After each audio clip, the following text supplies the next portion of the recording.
Okay, next up we have the video card. It's a 512 megabyte video card, like gigabit. It's a 9500 GT, so it's a pretty powerful video card, and for the price, not so bad. So now we're gonna have Frankie go ahead and install it. All right.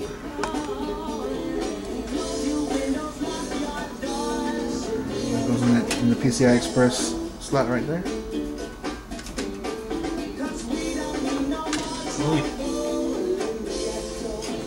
Put this part in first. Oh. Like that. You grab it from right here, dude. You're not gonna bend. There you go. Just like that. Yeah.